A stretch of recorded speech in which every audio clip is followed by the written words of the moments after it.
Salut tout le monde et bienvenue au quatrième épisode de Gridiron's Bible. C'est votre hôte Étienne Rodrigue, toujours pour ce quatrième épisode. Aujourd'hui, ça va être un épisode plus court parce que la semaine prochaine, il va être plus long probablement, là, vu que c'est la période de free agency qui commence, là, donc on se prépare à ça.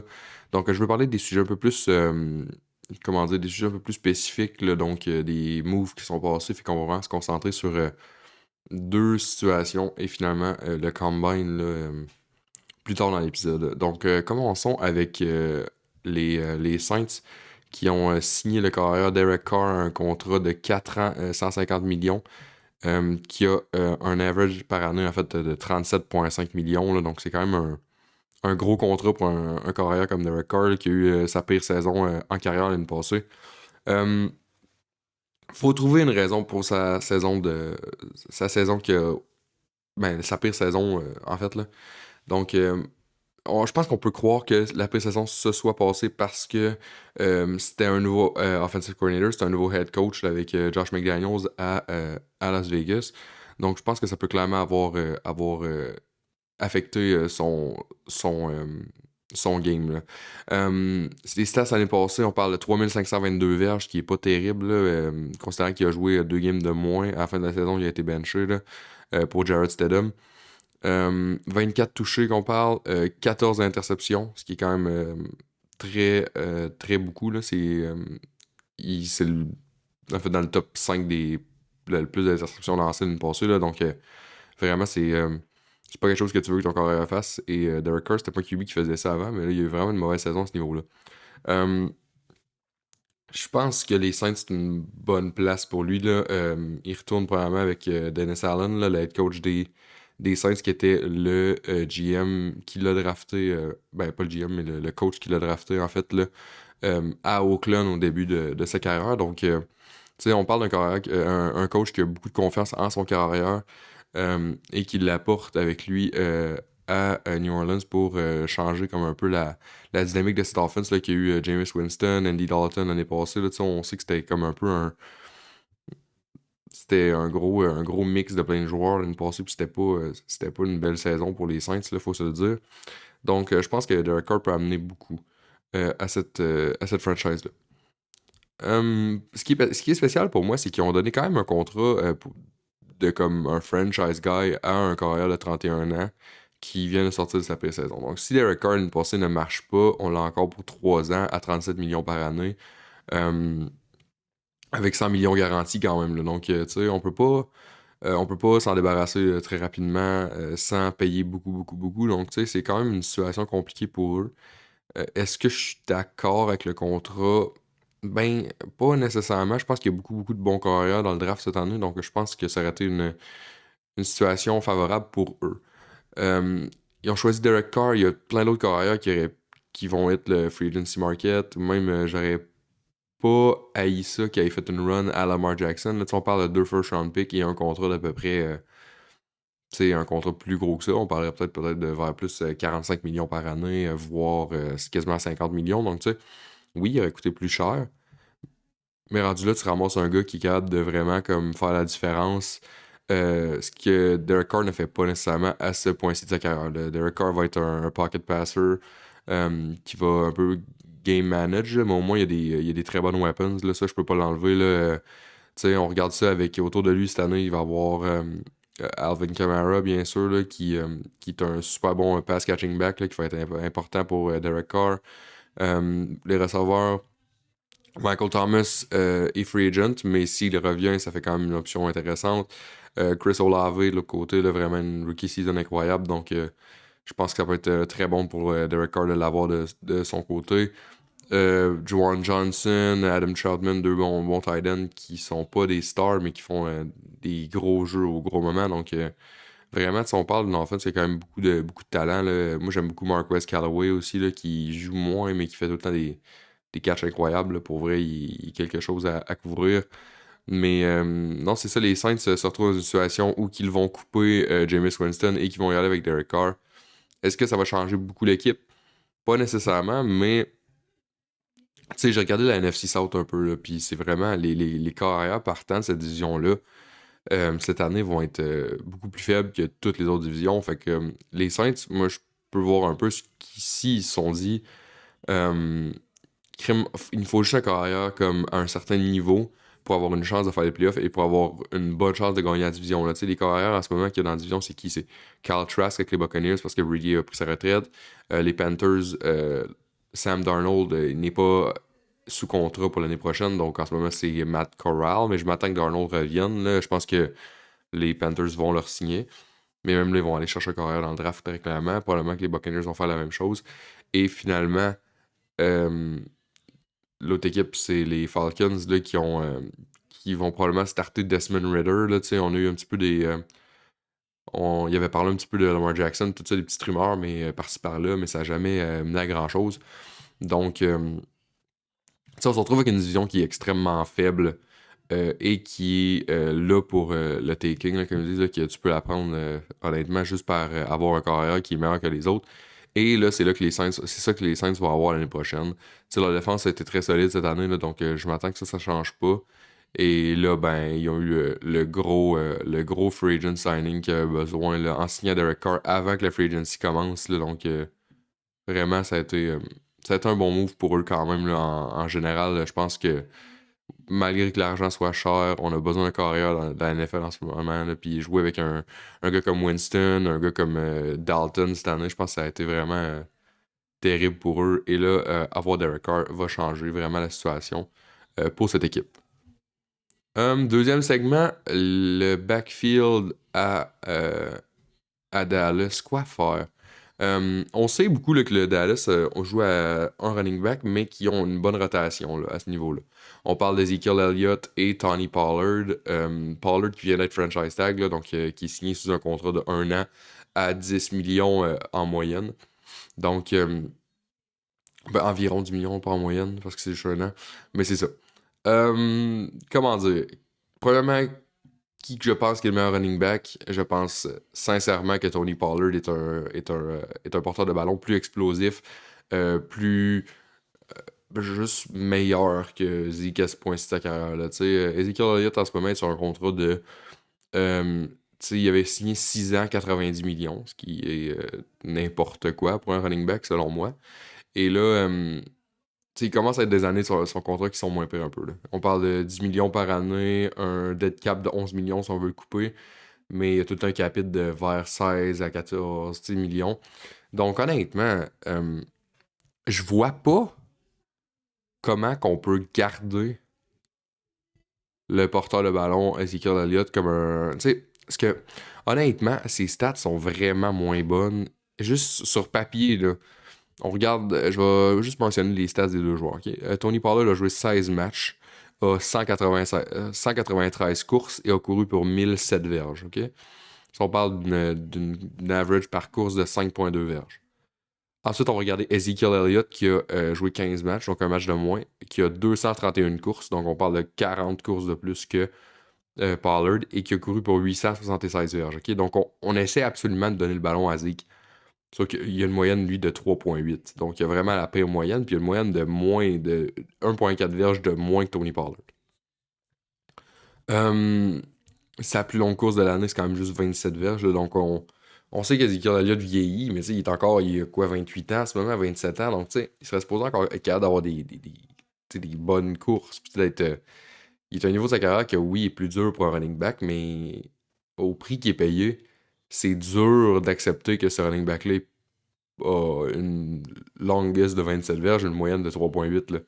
Surtout qu'en plus que Pollard est là, donc on sait que c'est pas la faute de la O-line. Là. On voit vraiment que Zeke est peut-être juste moins explosif puis moins bon que Tony Pollard. Zeke a fait plus de touchés par contre. On parle de 12 touchés, Pollard 9. Ça vient un peu du fait que les Cowboys sur la goal line aiment beaucoup donner le ballon à Zeke parce que les situations de, de 4 et 1, de 3 et 1, toutes ces affaires-là, ils vont souvent donner le ballon à Zeke parce que il y a plus de power en fait. Ok? Ce qui est légitime, honnêtement. Zeke a plus de power que Pollard. Sauf que sur n'importe quelle autre situation, honnêtement, je pense que Pollard a plus de chances de faire un gros jeu et a plus de chances de faire un impact sur la game. Si on parle de receiving stat, encore une fois, Tony Pollard l'année passée, 39 catches pour 371 verges et 3 touchés. Donc, encore là, c'était le running back le plus utilisé par la voie des airs aussi. Donc, tu sais, clairement que les Cowboys, je pense, savent que Pollard est un meilleur running back qu'Elliott, sauf qu'à cause du contrat qu'ils ont donné à Ezekiel Elliott, ils sont obligés encore de donner le ballon beaucoup.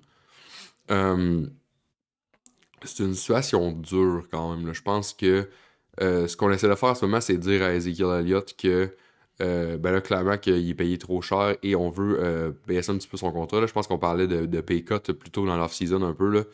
Euh, elle dit que je pense pas que je la prendrais la pay cut. Là. Je pense que tu peux, euh, tu peux garder le montant qu'ils t'ont donné, puis au pire, ils vont te cut quelque chose de même. Tu sais, tu peux retrouver un. Anyway, il y avait de l'argent garanti, ce contrat-là. Donc, dans tous les cas, je pense pas qu'il va finir pauvre. Puis, tu sais, je pense que Zeke peut se retrouver à un autre endroit à aller. Là. Je pense qu'un change of scenery pour lui, ça serait vraiment pas mauvais, là, honnêtement. Tu sais, comment qu'il était un running back, comment dire, un running back qui était si dominant dans les premières saisons de sa carrière. Tu sais, on parle 2016, 1600 verges, 2018, 1400, 2019, 1300. Tu sais, l'année passée, il a atteint le 1000 verges, mais à 1000, tu sais, 1002. Donc, tu sais, on voit c'est average. Là, on parle au début de sa carrière, 5.1, 4.7, 4.5, tout le temps dans les 4 verges. Maintenant, on a des moyennes de 3.8. Tu sais, on voit le déclin est présent. Là, donc, tu sais, on l'utilise moins comme un receiver. Ses premières saisons, il a tout le temps atteint le 200 verges, 250 verges par la voie des heures. Puis cette année, il a vraiment pas été utilisé. On parle de 92 verges là, par la passe. Donc, je pense que tranquillement, les Cowboys ont envie de move on de Zeke et de passer à Pollard qui fit plus un peu le prototype de genre l'époque qu'on a en ce moment. Là. Donc, un running back explosif qui est bon dans l'open field, tout ça. Donc, on verra ce que les Cowboys font à ce niveau-là, mais selon moi, la solution, c'est de essayer de trouver un trade partner pour Ezekiel Elliott et son contrat. Je pense pas qu'ils vont en trouver, honnêtement, parce que trader pour un running back, c'est jamais une situation si intéressante que ça. Mais je pense que s'ils sont capables de l'échanger, ça reste une bonne situation pour eux et ça serait la meilleure situation pour eux aussi. Finalement, pour terminer cet épisode tranquillement, je veux faire un petit retour sur les standouts du Combine là, qui s'est passé euh, il y a une semaine en ce moment de où je filme. Donc, puis quand, tu sais, ça finit pas longtemps, ça a commencé il y a une semaine pas mal. Donc, je veux juste regarder quelques joueurs que j'ai trouvé qui ont vraiment été impressionnants, là, un petit peu à toutes les positions. Là. On passera pas par toutes, mais c'est ça.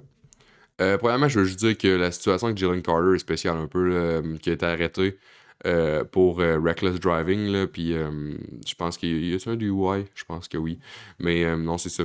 C'est spécial, je pense pas que ça va lower son drive grade tant que ça, parce que il est assez incroyable pour dire que je pense que les équipes vont tout de même aller vers lui et il va se faire drafter top 4 100% quand même. Sauf que peut-être que pour le first overall pick, Will Anderson va sortir avant ça parce qu'on est un petit peu comment dire, il y a un petit stress au niveau de est-ce que est-ce que c'est des problèmes légitimes, puis est-ce que Jalen Carter va être un joueur de la NFL qui va avoir des problèmes de substance, tout ça, t'sais, on veut pas avoir ça, donc je pourrais comprendre qu'une équipe veuille passer par-dessus et aller vers un gars, peut-être vers Tyree Wilson ou un gars de même qui va faire le travail, mais qui aura pas de problème comme ça, comme Carter a eu durant cette semaine du Combine.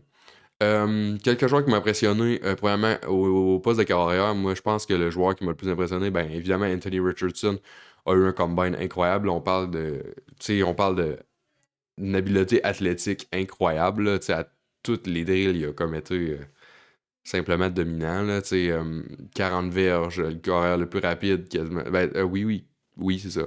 Ensuite, niveau field workout avec un gros bras, pis tout ça, c'était impressionnant à regarder. Ses deep balls étaient belles.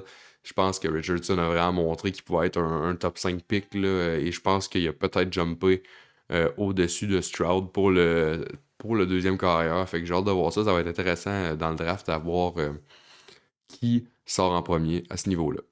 Un autre carrière qui m'a impressionné, là, c'est le carrière de Division 2 Tyson Budgent, là, qui a eu vraiment un beau combine workout, je trouve, là. Surtout au niveau de. Tu sais, c'est comme à la fin, ils font tout le temps les workouts, là, donc les carrières, ils lancent le ballon, pis tout ça. Puis j'ai trouvé qu'il y a eu vraiment comme. Il était on time, puis ses ballons sortaient bien, pis tout ça. C'était pas le carrière qui pouvait lancer le plus beau, les plus belles deep balls en général, là, mais vraiment, il a comme été. Il était pour moi un beau bright spot, puis je pense que il va se retrouver avec une équipe juste avec sa performance-là. Je dis pas qu'il va jouer, puis je dis pas qu'il va avoir même un rôle de backup, mais je dis qu'il va avoir une chance au moins. Tu sais, il a quand même battu tous les records de Division 2 là, dans toutes ces années, là, fait que tu sais, je m'attends que c'est sûr qu'il y a une équipe qui va prendre un shot sur lui parce que tu sais, il a du gros potentiel, sauf que tu sais, il est undersize tout ça, mais son combat il l'a clairement aidé à ce niveau-là. Au niveau de porteur de ballon, je pense qu'il faut parler du running back de Kansas State, là, Deuce Vaughn, qui est le plus petit joueur de l'histoire de la NFL, ce qui est vraiment cool à voir, là. On parle de 5 pieds 5. Porteur de ballon, je pense pas que la grandeur est si problématique que ça. C'est sûr que sur une situation d'early down, fait que power run, tout ça, je le mettrais pas sur le terrain. Mais ça a été vraiment cool de voir 12 Vaughn au travail comme ça, là, à sa petite stature, pis tout ça, c'était beau à voir, puis je pense qu'il va être drafté clairement au début de Day 3, là, fait que c'est super elusive, avec du gros speed, puis tu sais, dans les drills, il a bien fait, là, fait que je pense que très clairement que 12 va avoir une chance euh, à montrer ce qu'il peut faire dans la NFL. Je pense que ça peut être vraiment drôle à voir, puis tout ça. Ensuite, allons au poste de receveur. Je pense que Trey Palmer a très bien fait, là. Palmer a couru un 4,33, c'est le receveur le plus rapide dans le draft cette année. On n'a pas des burners comme l'année passée, là, un peu comme, c'était quoi son nom, Tyquan Thornton l'année passée, tout ça. Donc, tu sais, je pense qu'on regarde un gars, euh, Entre Palmer, qui va sortir plus late, mais qui vient peut-être de jumper 2 rounds avec juste ce 40 verges-là, là. Donc, certainement qu'il y a une meilleure chance de se faire drafter juste avec ça. Le combine, c'est à ça que ça sert, et ça marche pour lui encore une fois. Allons tight end, je sais que je passe vite, mais on va en parler plus des joueurs draftés là, quand on va être plus proche du draft.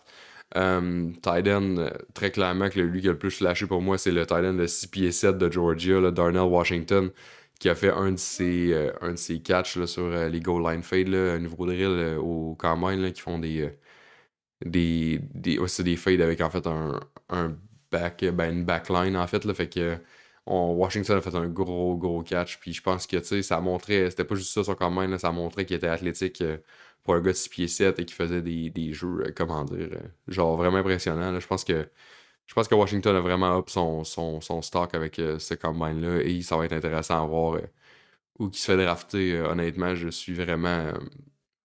J'aime beaucoup le prospect des Bulldogs là, de Darnell Washington. Défensivement, juste en nommer quelques-uns qui m'ont impressionné, là, partant du secondary. Là, je pense que Christian Gonzalez a vraiment montré que ça va être un top 5 pick. Là, le corner de 6 pieds 5 d'Oregon, 6 pieds 4 d'Oregon, vraiment incroyable. Là. Je pense qu'il y a une bonne chance de se faire drafter tôt. Il y a du gros talent. Il y a un petit peu pas même niveau physique, mais à part ça, c'est vraiment un bon corner qui va avoir un rôle en NFL pour longtemps. Safety, trading, qui a bench press 25 reps, là, c'est plus que certains O-line, là, honnêtement, c'est fou parce que trading n'est vraiment pas built tant gros que ça. C'est un safety qui est assez maigre à ce niveau-là. Mais honnêtement, moi, il m'a vraiment impressionné, là. Je pense qu'on a un joueur intéressant. Puis si ça serait pas de ses ball skills vraiment horrifiques, là, fait que honnêtement, il a vraiment la misère à attraper des ballons. Mais à part ça, tu sais, Trading a un talent incroyable. Puis je pense qu'une équipe qui va l'avoir tard dans le draft va avoir un bon steal là, avec Dean. Le poste de linebacker, il y en a quelques-uns qui ont flashé pour moi, mais je pense que Marty Mapu, là, le mix de backer, edge, tout ça, je pense que tu sais, il peut cover très bien. Je pense que c'est un super athlète. Puis je pense qu'on va voir quelque chose d'intéressant pour lui au prochain niveau. Et finalement, au poste de D-line, on a vu Byron Young, là, c'est un edge en fait là, de Tennessee là, qui a pratiquement eu qui a gagné toutes les drills, là, 40-yard dash, broad jump. Je pense qu'il a gagné aussi. Je sais pas si c'est l'high jump aussi qu'il a gagné, mais le three cone, tout ça, ça a été tellement un bon combine pour Byron Young qui a clairement jumpé dans plusieurs draft stocks, là, tu sais. dans les mock drafts plutôt. Là, tu sais, vraiment, ça va être un joueur incroyable. Puis je pense qu'on a quelque chose d'intéressant pour Byron Young. C'était ça pour aujourd'hui. C'est sûr que c'est un épisode moins long. Je suis enrhumé un petit peu aussi, fait que ça se peut que ça s'entende dans l'épisode. Sauf que, oui, c'est ça. Lundi le 13, la free agency commence dans la NFL. Donc là, c'est qu'on va avoir plus de nouvelles. La semaine prochaine, ça va être un spécial. Il n'y aura pas de segment. Ça va juste être de passer sur chacun des moves, ce qui va se passer euh, le plus en détail possible. Donc, on se revoit la semaine prochaine. Merci de l'écoute.